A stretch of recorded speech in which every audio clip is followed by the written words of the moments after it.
إلا هو عليه توكلت وهو رب العرش العظيم. وقال الله تعالى أيضا أخرى: ما كان محمد أبا أحد من رجالكم ولكن رسول الله وخاتم النبيين وكان الله بكل شيء عليما. إن الله وملائكته يصلون على النبي يا أيها الذين آمنوا صلوا عليه وسلموا تسليما. اللهم صل على سيدنا مولانا محمد وعلى آل سيدنا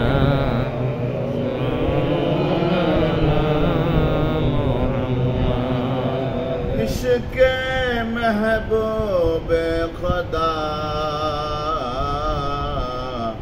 जिस दिल में हासिल नहीं, लाखों मुमिन हो मगर ईमान में कामिल नहीं। अल्लाहुम्मा सल्ले अला सय्यिदिना मौलाना मुहम्मद व अला आलि सय्यिदिना रसूलना मुहम्मद। आए के तेरा वजूद है वजह करारे दो जहां, आए के तेरा वजूद है बिरद ज़बाने सजा। अल्लाहुम्मा सल्ले अला सय्यिदिना मौलाना मुहम्मद व अला आलि सय्यिदिना रसूलना मुहम्मद। निगाहों की ये महशर में गुनाहगारों ना घबराओ, वो देखो अबरे रहमत झुमकर उठो मोहम्मद का।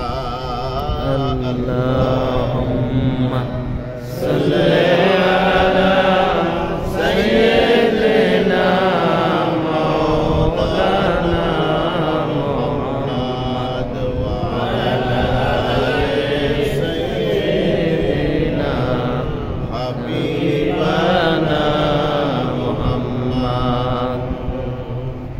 সম্মানিত আল্লাহ পাকের প্রিয় বান্দা বান্দিরা, আল্লাহ পাকের প্রিয় বান্দারা, আজকে আমরা বিভিন্ন এলাকা থেকে রংপুরের এই মুন্সিপাড়ার কেরামাতিয়া মসজিদে, যেখানে শুয়ে আছেন বঙ্গের অলিকুল মহাশিরোমণি বিশ্ববিখ্যাত মুজাদ্দিদ হাদিয়ে হিন্দ বাঙ্গাল শাইখুল ইসলাম আমিরে শরীয়ত কুতুবুল আলম হাফেজ কারি হাজি মাওলানা শাহ কারামত আলী সিদ্দিকী আল কুরাইশি জনপুরি রহমাতুল্লাহ আলার মসজিদ, যেই মসজিদের পাশে ভিতরে আল্লাহর অলি মুজাদ্দিদ কারামত আলী জনপুরি রহমাতুল্লাহ আলাহ দারুল বাকায় শুয়ে আরাম করতেছেন।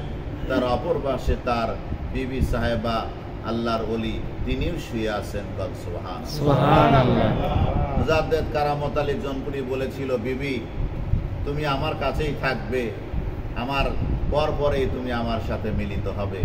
বিশ্ববিখ্যাত মুজাদ্দেদ কারামত আলী জনপুরি রহমাতুল্লাহ আলার ইন্তেকালের 6 মাস পরে তার বিবি সাহেবা ছোট ছেলে ইমামুল হিন্দ বাহারুল উলুম আব্দুল আউয়াল সিদ্দিকী আল কুরাইশি জনপুরি রহমাতুল্লাহ আলাকে সাথে নিয়ে এবং নিজের স্বামীর ভাতিজা এবং মেয়ের জামাতা প্রখ্যাত আলেম আরেফ বিল্লাহ ফকিহুল মিল্লাত মুজাদ্দেদে মিল্লাত হযরত মাওলানা শাহ মসলেহউদ্দিন সিদ্দিকী আল কুরাইশি জনপুরি রহমাতুল্লাহ আলাকে সঙ্গে নিয়ে সফর করতে করতে রংপুরে উপস্থিত হন। চতুর্দিক দিয়ে কান্ডারি টানিয়ে পর্দা টানিয়ে দেওয়া হয়।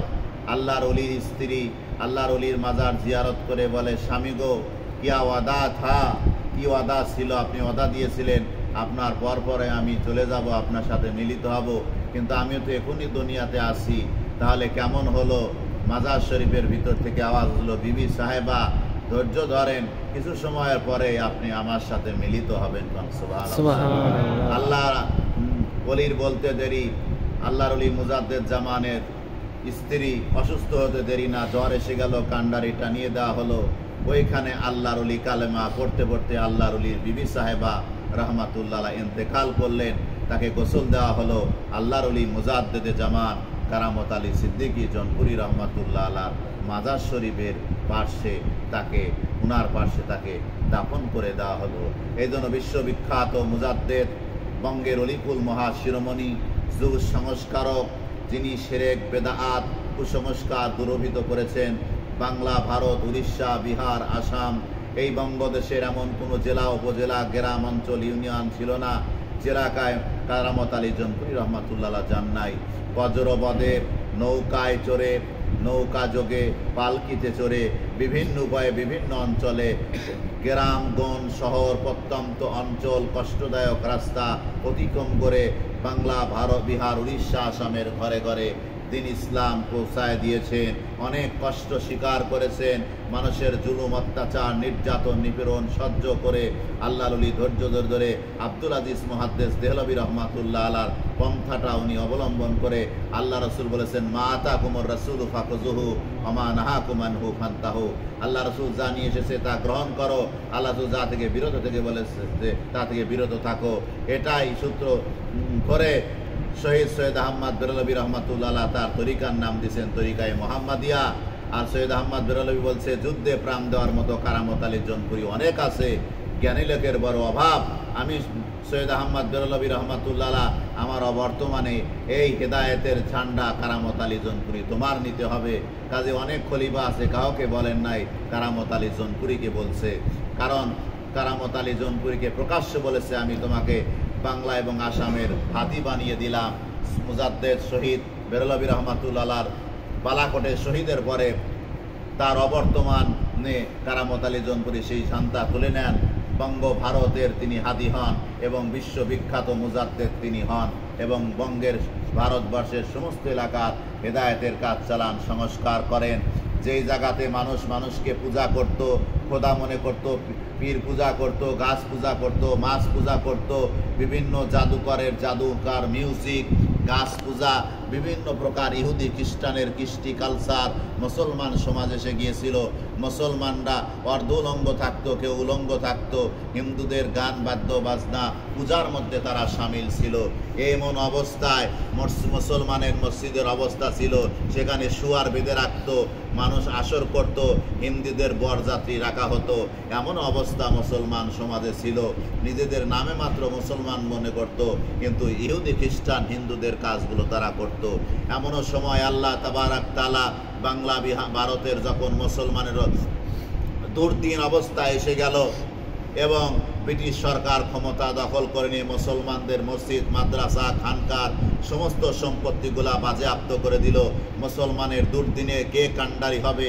আল্লাহ তাবারাক তাআলা সেই আবু বকর সিদ্দিক রাদিয়াল্লাহু তাআলা আনহুর, ইসলামের প্রথম খলিফা আবু বকর সিদ্দিক রাদিয়াল্লাহু তাআলা আনহুর ৩৫তম বংশধর বিশ্ববিখ্যাত মুজাদ্দেদ কারামত আলী সিদ্দিকী জনপুরি রহমাতুল্লাহ আলাহ হিন্দুস্তানের উত্তর প্রদেশ মহল্লা মোল্লাটোলা জোনপুরে 1815 হিজরির 18ই মুহররমে এই মহামানব মহামনীষী আল্লাহর ওলি জন্মগ্রহণ করেন।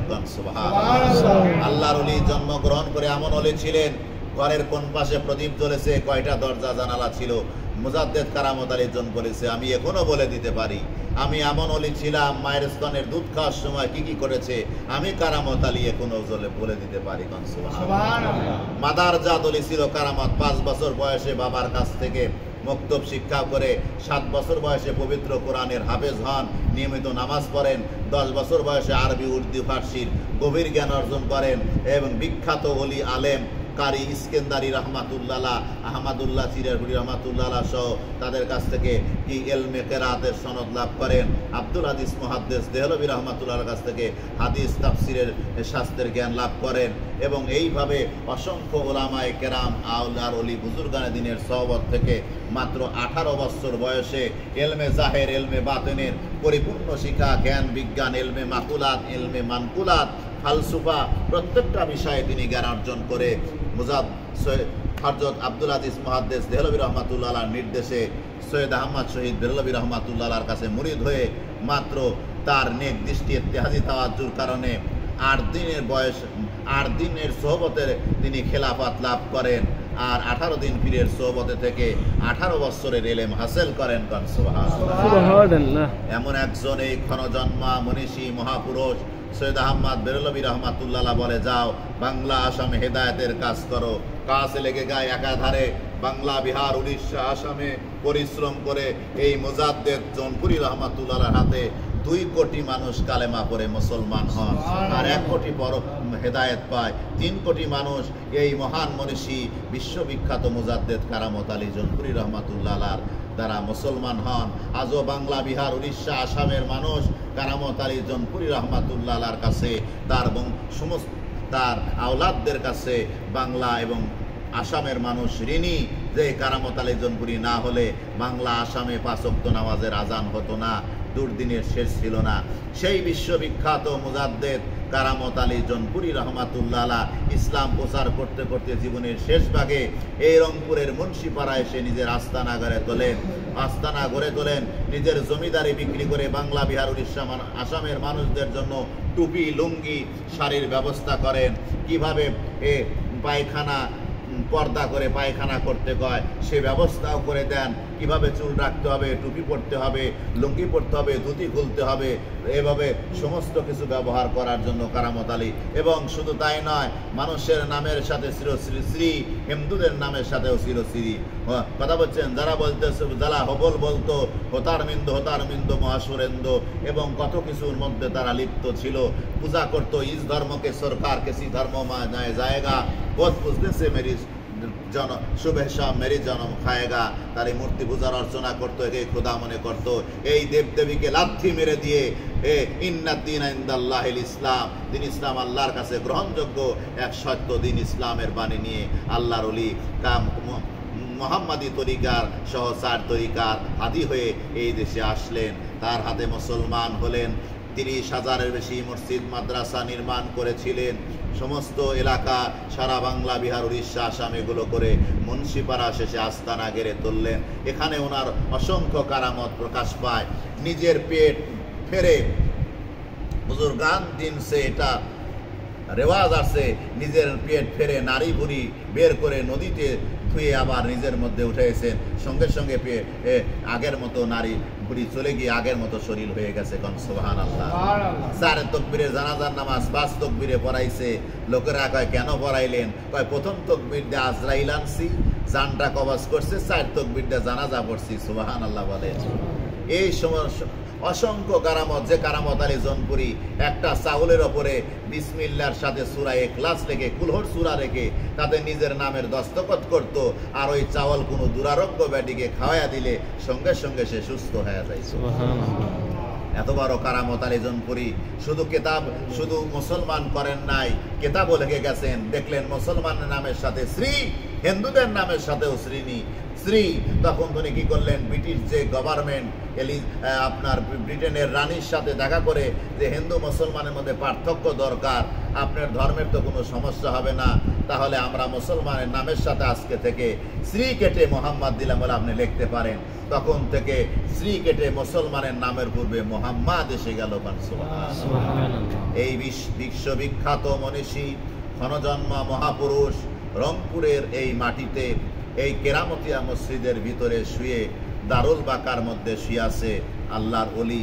সেই অলির চিঠি বিজড়িত মসজিদ রংপুরবাসী উনার চিঠিচারণের জন্য মসজিদ নির্মাণ করে যার নাম দিয়েছে কেরামতিয়া মসজিদ। আজ আমরা সেই কেরামতিয়া মসজিদে বগুড়া, নাটোর সহ বিভিন্ন এলাকার থেকে মানুষজন এসে এখানে নামাজ পড়ে আমরা বড়ই আনন্দিত হয়েছি যে আল্লাহর অলির কারণে আমরা ইসলাম পেয়েছি, কোরআন পেয়েছি, হাদিস পেয়েছি। কারণ এই দেশে কোনো নবী আসে নাই, রাসূল আসে নাই, এই দেশে কোনো সাহাবায়ে কেরাম আসে নাই, আল্লাহর অলি পীর মাশায়েখের মাধ্যমে এসেছে। শাহজালাল, শাহপরান, তারা শাহ কামাল, পরবর্তীতে যে মুসলমানরা আবার হিন্দুদের মতো হয়ে গেল, এদের এই কুসংস্কার দূরীভূত করার জন্য সত্যিকারের একজন হাদির দরকার, একটা যুগ সংস্কারের দরকার, একজন মুজাদ্দেদের দরকার। আল্লাহ তাবারাক তাআলা প্রত্যেক শতকে একজন করে মুজাদ্দেদ প্রেরণ করেন, ইউজাদ্দিদুদ্দিনা, যে দিনের সংস্কার করে, দিনের মধ্যে যে শিরক, বিদআত, কুসংস্কার বদদিন ঢুকে যায় এগুলা থেকে পাক করে দিনকে পরিষ্কার করে, উম্মতে মুহাম্মাদী সাল্লাল্লাহু আলাইহি সাল্লামের দিনকে পূর্ণ জীবিত করে। গণ সুবহানাল্লাহ। সেই মুজাদ্দেদ কারামত আলী জনপুরি রহমাতুল্লাহ, একাধারে মুজাদ্দেদ, একাধারে হাদি, একাধারে বঙ্গের অলিকুল মহা শিরোমণি। প্রিয় হাজিরিন, আমরা সেই মসজিদে এসে নামাজ পড়ে নিজেদের এখানে ইতিকাফের নিয়তে বসে আমরা নিজেদেরকে সৌভাগ্যবান মনে করতেছি। কারণ সব সিলসিলার মানুষরাই এই অলির মাজারে আসে।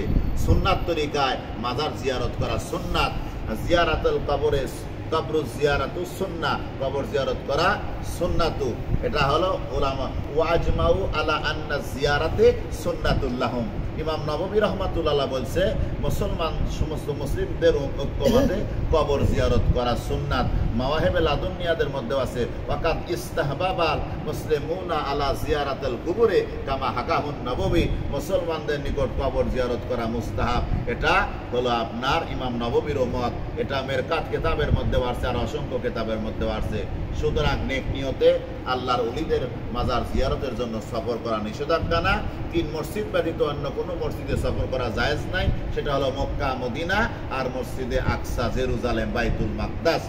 এই মসজিদ অর্থাৎ ওই মসজিদে যে ফজিলত, এই ফজিলত মনে করে অন্য কোনো মসজিদে গমন করা জায়েজ নাই। তবে আমরা ওই উদ্দেশ্যে আসি নাই, আমরা আসছি আল্লাহর ওলি শুয়ে আছে এখানে জিয়ারত করব, আল্লাহ পাকের নিদর্শনগুলো আমরা দেখব। আল্লাহ জমিন ভ্রমণ করতে বলছে এবং রাতাসুন্তুর রেহালের ভিতরে কবর জিয়ারত নিষেধাজ্ঞা পড়ে না।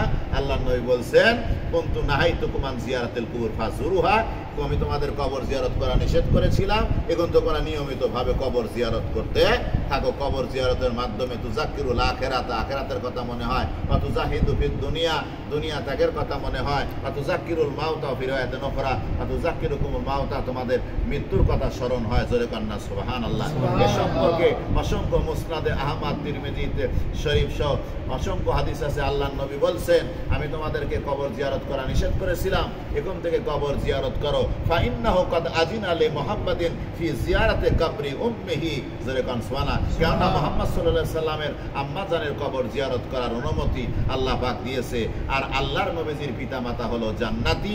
আহলে সুন্নাত ওয়াল জামাতের মতে তারা ফাতরাতের উপরে ছিল, তারা জান্নাতি, যেটা ইমাম কুরতুবী তার তাজকিরা কিতাবের মধ্যেও উল্লেখ করেছে। শুধু তাই নয়, ফাতোয়ায়ে শামীর মধ্যে আসছে আল্লাহর নবী তাদের কবরের কাছে যান, আল্লাহর নবীর উসিলায় তাদের পিতামাতাকে কাজী আব্দুল্লাহ রাদিয়াল্লাহু তাআলা আনহু, আমিনা রাদিয়াল্লাহু তাআলা আনহাকে আল্লাহ জীবিত করে দেন। আল্লাহর নবী তাদেরকে কালেমার দাওয়াত দেন, তারা কালেমা গ্রহণ করেন, আবার ইন্তেকাল করেন। হযরত ঈসা আলাইহিস সালামের জন্য যদি আল্লাহ মৃতকে জিন্দা করে দিতে পারেন, আবার নবী রাসূলের জন্য পারেন না?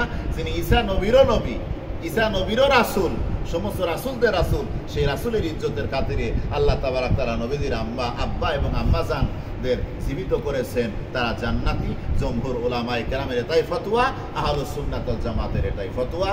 আমরা পীর আউলিয়ার মাজার জিয়ারত করি, আমরা সেজদা করি না, চুম্বন করি না, চাই আল্লাহর কাছে, আল্লাহর ওলির উসিলায় আমরা দোয়া করি।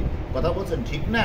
হ্যাঁ, আল্লাহর ওলিদের বরকতে দোয়া খুব তাড়াতাড়ি কবুল হয়। আল্লাহ আমাদের নেক নিয়ত পূরণ করুন, বলেন আমিন। আমিন। তো বিশ্ব প্রিয় বাসী এবং প্রিয় এলাকাবাসী এবং কেরামাতিয়া মসজিদের লোকজন, শহরের লোকজন, কথাটা বর্তমান সময়ে নব্য কিছু ফিতনা বের হয়েছে। যারা আল্লাহর নবী আমার রাসূল সম্পর্কে বিভিন্ন কথা বলতেছে, এগুলোতে আপনারা কান দেবেন না। এরা ইহুদি খ্রিস্টানের টাকা খায়া, বিধর্মীর টাকা খায় মুসলমানের মতো টুপি জুব্বা পাগড়ি পরে মুসলমানের ঈমান আমল নষ্ট করতেছে। আমার নবী হলো মুমিনের জান, আমার রাসূল হলো আমাদের ঈমান। আমার রাসূলের ভালোবাসাটাই ঈমান। আর রসুলের ভালোবাসাটা, রসুলকে আজমত করা, রসুলকে ইজ্জত করা, সম্মান করা, ইমাম হালিমি রহমাতুল্লাহ তার শুআবুল কিতাবের মধ্যে বলছে এটা ঈমানের অংশ। কোন সুবহানাল্লাহ। নবীজির আজমত করা, নবীজিকে ভালোবাসা, নবীজিকে সম্মান করা, এটা ঈমানের অংশ। আর হুব্বুর রাসূল সাল্লাল্লাহু আলাইহি ওয়াসাল্লাম মিনাল ঈমান, আমার রাসূল সাল্লাল্লাহু আলাইহি ওয়াসাল্লামের ভালোবাসাটা ঈমান। যার মধ্যে নবী সাল্লাল্লাহু আলাইহি ওয়াসাল্লামের ভালোবাসা নাই, তার মধ্যে ঈমান নাই। নবীর প্রেম যার মধ্যে নাই, সে নবী বিদ্বেষী কথা বলে। তুমি এত বড় জাহিল, এত বড় বোকা, তুমি আহমদুল্লাহ নাম সাজো, তুমি আহাম্মক, তুমি আবুল বাশার না, ওই আজাদ না, কোনো কিছু না। আসলে তোমরা ইহুদি খ্রিস্টানের এজেন্ট। তোমাদের কথার মধ্যে এত অসভ্য, এত দাম্ভিকতা, অহংকার করে। তোমরা ইবলিস শয়তানের অনুসরণ। কারণ ইবলিস নিজেকে এত অহংকার করেছে, করে সে আদম আলাইহিস সালামকে মানে নাই। আবা ওয়াস্তাকবারা ওয়া কানা মিনাল কাফিরিন। সে অহংকার করেছে, অস্বীকার করেছে, কাফিরদের মধ্যে অন্তর্ভুক্ত হয়েছে। কথা বলেন ঠিক কিনা? কারণ আমার পেয়ারা নবী সাল্লাল্লাহু আলাইহি সাল্লামকে তোমরা বলছো 40 বছর বয়সে আমার রাসূল নবুয়ত পাইছে। নাউজুবিল্লাহ বলেন। 40 বছর বয়সে আমার রাসূল নবী হয়েছে, এটা কে বলছেন? আল্লাহ রাসূল বলছেন কুনতু নাবিয়ান ওয়া আদামু বাইনাল মা'i ওয়াত তিন। জোরে কোন সুবহানাল্লাহ। আমার রাসূল পাক সাল্লাল্লাহু আলাইহি সাল্লাম বলেছে আমি তখনও নবী ছিলাম যখন আদম আলাইহিস সালাম দেহ এবং রূহের মাঝামাঝি অবস্থায় ছিল। আদমের কোনো অস্তিত্বই ছিল না। আদমের দেহ এক জায়গায়, রুহু এক জায়গায়। আদম অস্তিত্ব লাভ করে নাই, তখনও আমি আল্লাহর দরবারে এলেম, আল্লাহর দরবারে নবী এবং রাসূল ছিলাম। কোন সুবহানাল্লাহ।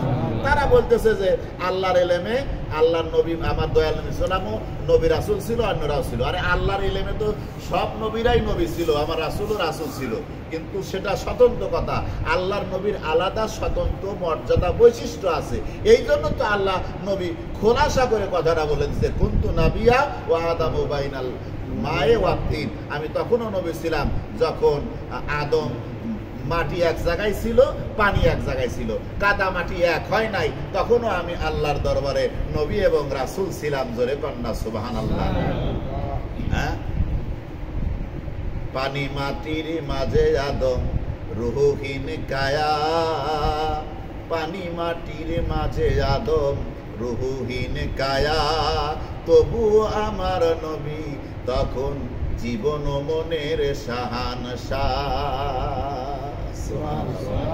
হ্যাঁ, শুধু তাই নয়, হযরত আবু হুরায়রা রাদিয়াল্লাহু তাআলা আনহু তিরমিজি শরীফ, মিরকাত শরীফ, মাজহার শরীফ, মাজহারে, তারপরে আপনার তানজিমুল আশতাত, তারপরে মাজমাউল বিহার, তারপরে আপনার আশআতুল লুমাত সহ আরফুস সদী সহ অসংখ্য হাদিসের কিতাবের মধ্যে আছে। আন আবি হুরায়রা রাদিয়াল্লাহু তাআলা আনহু ক্বালু ইয়া রাসূলুল্লাহ মাতা ওয়াজাবাত লাকা নবুওয়াত।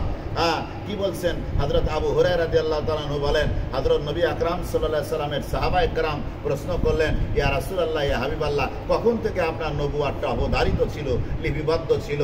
আল্লাহর নবী বলে, ওয়া আদম ক্বালা ওয়া আদাবু বাইনার রূহি ওয়াল জাসাদ। আদমের রূহ এবং দেহ এক জায়গায় হয় নাই, আদম অস্তিত্ব লাভ করে নাই, রূহ, দেহের মধ্যে রূহ আসে নাই, তখন আল্লাহ রাব্বুল আলামিনের দরবারে আমি রাসূল হিসাবে, নবী হিসাবে আমার নবুওয়াতটা আল্লাহ পাক লিপিবদ্ধ করে রেখেছিল। জোরে কোন সুবহানাল্লাহ। কারণ আল্লাহর নবীর উপরে অন্যান্য পয়গম্বররা ঈমান আনায়া তারা নবী হয়েছে, রাসূল হয়েছে। জোরে কোন না সুবহানাল্লাহ। হ্যাঁ, ওয়াইদ আখাযনা মিসাকান নবী ওয়াইদ আখাযাল্লাহু মিসাকান নবিয়িনা লামা আতাইতুকুম মিন কিতাবি ওয়া হিকমাতিন সুম্মা জাআকুম রাসূলুম মুসাদ্দিকুল লিমা মাআকুম লা তুমিনুন্না বি ওয়া লা তানসুরুন্না ক্বালা আ'আকরারতুম ক্বালা আকাসতুম আলা ক্বালা আ'আকরারতুম। কথা বুঝতে পারছেন? আল্লাহ তাবারাক তাআলার এই আয়াতে কারিমা সূরাতুল আলে ইমরানের 81 এবং 82 আয়াতের মধ্যে বলছেন, স্মরণ করো সেই সময়ের কথা যখন আল্লাহ তাবারাক তাআলা অঙ্গীকার নিয়েছেন, ওয়াইজ আখাযাল্লাহু মিসাকান নাবিয়্যিনা লামা আতাইতুকুম মিন কিতাবিন ওয়া হিকমাতিন, যখন আল্লাহ তাবারাক তাআলা পয়গম্বরদের কাছ থেকে প্রতিশ্রুতি নিয়েছিলেন, এই অঙ্গীকার নিয়েছিলেন যে তোমাদের কাছে যে আমি কিতাব দেব, কিতাব পাঠাইব, কথা বুঝতে পারছেন? ওয়াইজ আখাযাল্লাহু মিসাকান নাবিয়্যিনা লামা আতাইতুকুম মিন কিতাবিন ওয়া হিকমাতিন, আমি যে তোমাদেরকে কিতাব এবং হিকমত দান করব। সুম্মা জাআকুম রাসূলুম মুসাদ্দিকুল লিমা মাআকুম লা তুমিনুন্না বি ওয়া লা তানসুরুন্না, আর এই কিতাব পাঠিয়ে দেব, তার মানে হিকমত দেব, জ্ঞান দেব, প্রজ্ঞা দেব এবং কিতাব দেব, এটা দিয়া তোমাদের পাঠিয়ে দেব দুনিয়ার মধ্যে নবী রাসূল বানায়া।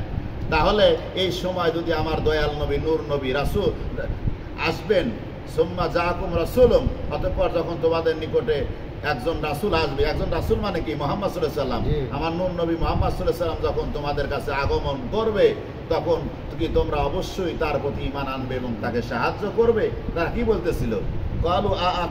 ক্বালু আকরারতুম ওয়া আখাযতুম আলা যালিকুম ইসরি, হ্যাঁ, আমি যে কথাগুলো বলতেছি এই কথার পরে কি তোমরা এই শর্তে কি তোমরা গ্রহণ করতেছো? এই শর্ত কি তোমরা গ্রহণ করতেছো? আল্লাহ বলতেছে যে আমার রাসূল যদি তোমাদের নবুয়াতের মধ্যে, নবুয়াতি মিশনের মধ্যে আসে, তাহলে কি তোমরা আমার রাসূলের উপরে ঈমান আনবে এবং তাকে সাহায্য করবে? কারণ আমার রাসূল তো তোমরা যে কিতাব নিয়ে আসবা, হিকমত নিয়ে আসবা, এ তো আমার সততা আমার রাসূল তোমাদেরকে প্রদান করবে। জোরে কোন সুবহানাল্লাহ। কথা কি বুঝতে পারতেছেন? তখন তারা কি বলছিল? ক্বালু আকরারনা, ক্বালু আকরারনা, তারা বলতেছিল আমরা এই প্রতিশ্রুতি গ্রহণ করলাম। জোরে কন্যা সুবহানাল্লাহ। আর আল্লাহ বলছিলেন ক্বালা আকরারতুম ওয়া আখাযতুম আলা যালিকুম ইসরি, সুবহানাল্লাহ। ক্বালু আকরারনা ক্বালা ফাশহাদু ওয়া আনা মাআকুম মিনাশ শাহিদিন, সুবহানাল্লাহ বলেন। সুবহানাল্লাহ। তোমরা, আমি আল্লাহ যে এই শর্তগুলা দিলাম, এই শর্তগুলা কি তোমরা মেনে, আমার প্রতিশ্রুতি কি তোমরা, আমার অঙ্গীকার কি তোমরা গ্রহণ করে নিলে? রূহের জগতের সমস্ত পয়গম্বররা এগুলো মেনে নিয়েছে। মেনে নেওয়ার কারণে তারা নবী হয়েছে, রাসূল হয়েছে, তারা নবুয়াত পাইছে, আর সমস্ত নবীদের নবীয়ত আমার নবীর নূরে আলোকিত হয়েছে। জোরে কোন সুবহানাল্লাহ। আল্লাহ বললেন যে তোমরা পরস্পরের মধ্যে সাক্ষী থাকো, আমি আল্লাহ তোমাদের মহা সাক্ষী হয়ে রইলাম। ফামান তাওয়াল্লা বাদা যালিকা ফাউলাইকা হুমুল ফাসিকুন, এরপরেও যদি তারা সীমা লঙ্ঘন করবে, নাফরমানি করবে, তারা ফাসিকদের মধ্যে গণ্য হবে। তো কোনো নবী রাসূল তো সীমা লঙ্ঘনকারী হবে না, ফাসিকও হবে না। নাউজুবিল্লাহ বলেন। তারা এরকম কাজ করে, কারণ সমস্ত পয়গম্বর হলো নিষ্পাপ, মাসুম। কোন পয়গম্বর আল্লাহ পাকের এই কথা অমান্য করে তারা নবী রাসূল থাকবে, এ কথা মোটেও বিশ্বাস করা যায় না। তো রূহের জগতের সমস্ত পয়গম্বররা আল্লাহর কাছে প্রতিশ্রুতি দিয়ে এসেছে, তখনও আমার আল্লাহর পাক, আমার নবী, আমার রাসূল মুহাম্মদ সাল্লাল্লাহু আলাইহি সাল্লামের ওই রোজে আজলের দিলে আমার রাসূলের জীবন চরিত্র মিলাদ নিয়ে আলোচনা করছে এবং সমস্ত পয়গম্বরদের থেকে প্রতিশ্রুতি নিছে। আল্লাহর হাবিব সাল্লাল্লাহু আলাইহি ওয়াসাল্লাম বলছেন, আমার জীবন দশায় যদি মুসা নবী জীবিত থাকতো, মুসা নবী আমার অনুসরণ করতে বাধ্য হতো। জোরে কোন সুবহানাল্লাহ। তার মানে মুসা নবীর শরীয়ত চলতো না, মুসা আলাইহিস সালাম তার শরীয়তকে বাতিল করে দিয়া মুহাম্মদ সাল্লাল্লাহু আলাইহি সাল্লামের উম্মত হইয়া মুহাম্মদ সাল্লাল্লাহু আলাইহি সাল্লামের শরীয়ত মানতে সে বাধ্য। জোরে কোন সুবহানাল্লাহ। হযরত ঈসা আলাইহিস সালাম আল্লাহর কাছে দোয়া করছেন, হে আল্লাহ, মুসা আলাইহিস আল্লাহ আমি মুহাম্মদ সাল্লাল্লাহু আলাইহি সাল্লামের উম্মত হলে উত্তম হতো, নবী না হয়া। হযরতে ঈসা আলাইহিস সালামের দোয়া আল্লাহ কবুল করছেন। শেষ জামানায় ঈসা আলাইহিস সালাম আসবে, তবে নবী হয়ে আসবে না। অনেক খ্রিস্টানরা বলতেছে যে হযরত ঈসা আলাইহিস সালাম নবী হয়ে আসতেছে, তাহলে তোমার নবী শেষ নবী না। জোরে কোন নাউজুবিল্লাহ। অথচ আল্লাহ কোরআনে বলছেন, মা কানা মুহাম্মাদুন আবা হাদিম মির রিজালিকুম, মুহাম্মদ সাল্লাল্লাহু আলাইহি সাল্লাম তোমাদের কোনো ব্যক্তি বিশেষের পিতা না, হ্যাঁ, ওয়ালাকিন রাসূলুল্লাহ ওয়া খাতামুন নবিয়্যিন, বরং তিনি আল্লাহ রাসূল এবং নবীদের শেষ, অর্থাৎ শেষ নবী, নবীদের সিলমোহরকারী। আমার নবীর পর আর কোনো নবী আসবে না। আল্লাহর নবী বলেন, লা নাবিয়্যা বাদি ওয়া আনা খাতামুন নবিয়্যিন, লা নাবিয়্যা বাদি, আমি শেষ নবী, আমার পরে কোনো নবী আসবে না। আল্লাহ রাসূল শেষ নবী এবং রাসূল, আল্লাহ রাসূলের এর পরে কোনো নবী রাসূল আসবে না। কেউ যদি কয় আসতে পারে, তাহলে সে বিনা দ্বিধায় কাফের হবে। খতমে নবুয়াত যে স্বীকার করে না, মানে না, বিশ্বাস করে না, বিনা দ্বিধায় সে কাফের। তার সাথে বিয়া শাদী দেওয়া, খাওয়া দাওয়া করা, শরীয়ত মতো চলা সম্পূর্ণ হারাম। কথা কি বুঝতে পারতেছেন? কারণ আল্লাহ নিজেই বলতেছে সে বরং সে আল্লাহ রসুল এবং নবীদের খতেমকারী, জোরে কোন নবীদের পরিসমাপ্তকারী, সিলমারি, নবুয়াতের ধারা আমার রাসূল পাক সাল্লাল্লাহু আলাইহি ওয়াসাল্লামের থেকে সমাপ্ত। কুনতু আউয়ালান নাসি ফিল খালকে ওয়া আখিরাহুম ফিল বাস। কানজুল উম্মাল আল বিদায়া ওয়ান নিহায়া সহ অসংখ্য হাদিসের কিতাবের মধ্যে আসছে আল্লাহর নবী বলছেন। শুধু তাই নয়, সূরাতুল আহজাবের তাফসিরের মধ্যেও আসছে, যেটা আপনার তাফসিরে মাঝহারির মধ্যে দেওয়া হয়েছে। সূরাতুল আহজাবের 7 নম্বর আয়াতে কারিমা শরীফের মধ্যে ব্যাখ্যা তো দেওয়া আছে যে হুজুর আকরাম সাল্লাল্লাহু আলাইহি ওয়াসাল্লাম বলছেন কুনতু আউয়ালান নাসি ফিল খালকি ওয়া আখিরাহুম ফিল বাস। আমি নবীদের মধ্যে প্রথম আর প্রেরণের দিক দিয়ে হলো শেষ। প্রধান বক্তা শেষে আছে, কথা বলেন ঠিক কিনা? আমার দয়াল নবী পৃথিবীতে প্রকাশ হয়েছে সবার শেষে, কিন্তু আমার নবীর সৃষ্টিতা রুহের জগতে প্রকাশ আগেই হয়েছে।